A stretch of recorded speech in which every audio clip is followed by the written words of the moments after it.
My name is Dr. Professor Gilbert Bennett, and I hail from a small town in Alabama where I grew up, a poor boy in a sea of poor people.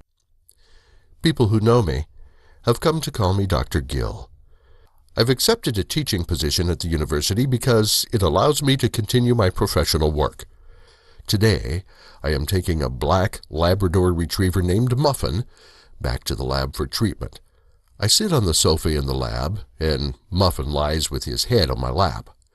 The dog is clearly affectionate and looks to be in great pain.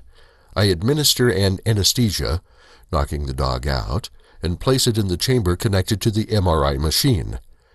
The cancer is widespread. The dog clearly is near the end of his life. The machine finally displays only the three-dimensional image of the malignancy in the laser imager.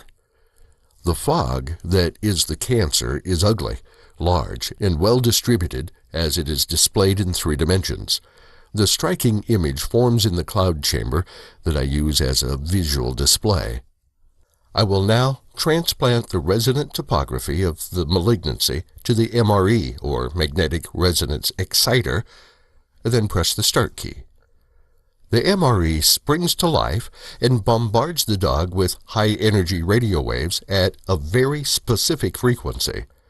Muffin licks my face. For the first time, I could see the fire of life in the eyes of the old dog. I return the frisky dog to the veterinarian. The vet says, "That is the most incredible thing I've ever seen. How did you do that?" I say, "You agreed not to ask any questions. The dog is ready to be returned to its owner. Muffin is healthy now." I wonder why I decided to involve any understudies in this work, because competition is fierce in health research. I've created a machine that puts an end to the evil that death and disease brings. The time has come to get back to the lab. I decide to push the automatic starter remote control in my pocket to warm up my car.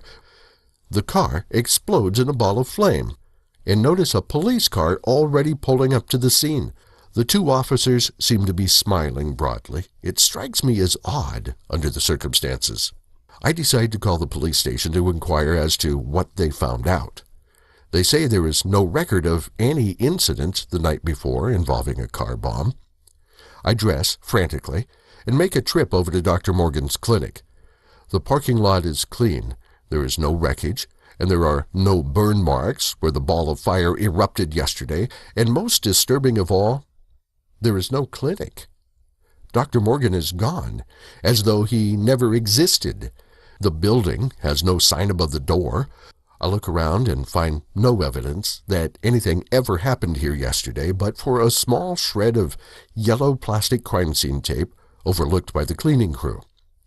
I stand there in disbelief and stare at the small yellow remnant in my hand, bearing testimony to the incident I remember so vividly.